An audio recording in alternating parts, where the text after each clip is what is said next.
హిందువుల పవిత్ర ఆధ్యాత్మిక వేడుక మహాకుంభమేళ ఘనంగా ప్రారంభమైంది. త్రివేణి సంగమ ప్రాంతం ప్రయాగరాజ్ భక్తుల సందడితో కిటకిటలాడిపోతోంది. పుష్య పౌర్ణమి నుంచి ప్రారంభమైన మహాఘట్టానికి తెల్లవారుజాము నుంచే లక్షలాదిగా భక్తులు చేరుకుని పవిత్ర స్నానాలు ఇక్కడ ఆచరిస్తున్నారు. లక్షలాది మంది భక్తులు పూజలతో ఈ ప్రాంతం దేదీప్యమానంగా వెలిగిపోతోంది, ఆధ్యాత్మిక శోభను సంతరించుకుంటోంది. 45 రోజుల పాటు జరిగే ఈ మహా ఆధ్యాత్మిక కుంభమేళా వల్ల దాదాపు 2 లక్షల కోట్ల రూపాయల వ్యాపారం జరగనుందని వ్యాపార వర్గాలు అంచనా వేస్తున్నాయి. తొలి రోజు నుంచే మహాకుంభమేళాకు లక్షలాది మంది భక్తులు తరలివస్తున్నారు.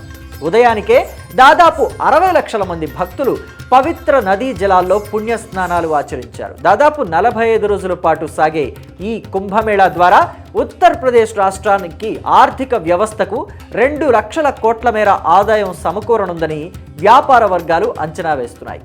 ఇక మహాకుంభమేళా వల్ల వాణిజ్యం, ఆర్థిక కార్యకలాపాలు భారీ స్థాయిలో జరగనున్నాయి.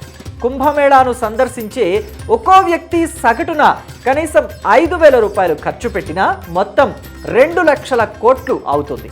హోటళ్లు, గెస్ట్ హౌసులు, తాత్కాలిక నివాస ప్రాంతాలు, ఆహారం, ఇతర వస్తువులు, ఆరోగ్య సంరక్షణతో పాటు ఇతర సేవలు వంటివి ఈ ఖర్చులోనే ఉంటాయని confederation of all India traders సంస్థ పేర్కొంది.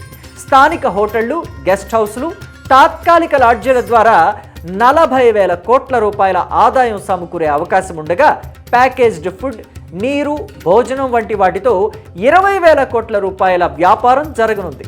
మరోవైపు పూజా సామాగ్రి, దేవతా విగ్రహాలు, ఆధ్యాత్మిక పుస్తకాలు వంటి వాటితో మరో 20,000 కోట్ల రూపాయలు లావాదేవీలు జరగనున్నట్టు అంచనా వేస్తున్నారు.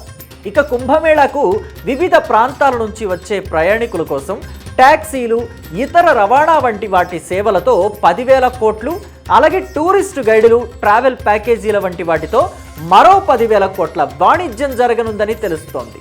కోట్లాది మంది భక్తుల కోసం ఏర్పాటు చేసే మెడికల్ క్యాంపులు, ఆయుర్వేద ఉత్పత్తులు, ఇతర ఔషధాలతో 3,000 కోట్ల వరకు ఆదాయం సమకూరుతుంది. ఇక మీడియా ప్రకటనలు, ప్రచార కార్యక్రమాలతో 10,000 కోట్ల రూపాయల వ్యాపారం జరగనుందని అంచనా వేస్తున్నారు. గతంలో చూసుకుంటే 2019లో జరిగిన అర్ధ కుంభమేళాకు 24 కోట్ల మంది భక్తులు హాజరయ్యారు. ఆ సమయంలో రాష్ట్ర ఆర్థిక వ్యవస్థకు 1,02,000 కోట్ల రూపాయలు ఆదాయం సమకూరింది.